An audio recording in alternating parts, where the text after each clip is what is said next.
ఒక వృద్ధులకి సంబంధించి ఒక చట్టం ఉంది. ఇప్పుడు దాని ప్రకారం ఎవరైనా వృద్ధుల్ని వాళ్ళు వృద్ధాప్యంలో ఆడైనా మగైనా వాళ్ళ సంతానం చూసుకు తీరాలి. వాళ్ళ తిండికి ప్రాబ్లం రాకుండా చూడాలి. వాళ్ళ స్వేచ్ఛకి ఇబ్బంది రాకుండా చూడాలి. అలా చెయ్యకపోతే సదరు ఆ కొడుకు మీదైనా కూతురు మీదనైనా చర్య తీసుకునే అధికారం జిల్లా కలెక్టర్లకి ఉంది. ఈ నేపథ్యంలోనే మోహన్ బాబు దాన్ని వినియోగించుకున్నాడు. కాఠిన్యం ప్రదర్శిస్తున్నాడు మనోజ్ మీద. మోహన్ బాబు ఇంట్లోనే ఉంటున్నాడు. విష్ణుకి అది ఇష్టం లేదు, మోహన్ బాబుకు కూడా ఇష్టం లేదు.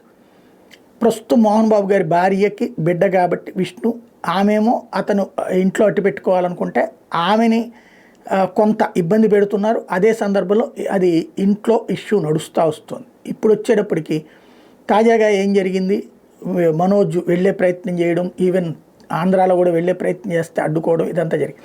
కలెక్టర్ ఎదురుగుండా నిన్న మోహన్ బాబు మనోజ్ ఇద్దరు దాదాపు 2 గంటల పాటు ఒక రకమైన ఆర్గ్యుమెంటే నడిచింది.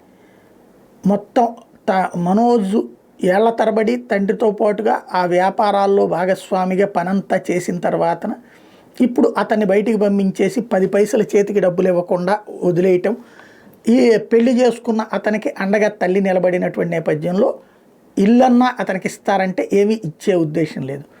మోహన్ బాబు అయితే మనోజ్ మీద తీవ్ర ఆగ్రహం వ్యక్తం చేశారని, మనోజ్ తన ఇంట్లో ఉండటానికి వీల్లేదని కలెక్టర్కి చెప్పారంటున్నారు. ఇప్పుడు మనోజ్ని బయటికి పంపించేసేందుకు ఆర్డర్లు వేస్తారు కలెక్టర్. ఇంకొకసారి మీటింగ్ జరుగుతుంది. ఆ తర్వాతన మోహన్ బాబు సొంత ఆస్తి కాబట్టి కొడుకుకి ఇవ్వాలన్న రూల్ ఏం లేదు, అతని స్వాధ్యతం కాబట్టి. ఇట్లాంటి సందర్భంలో ఏం జరుగుతుందో చూడాలి.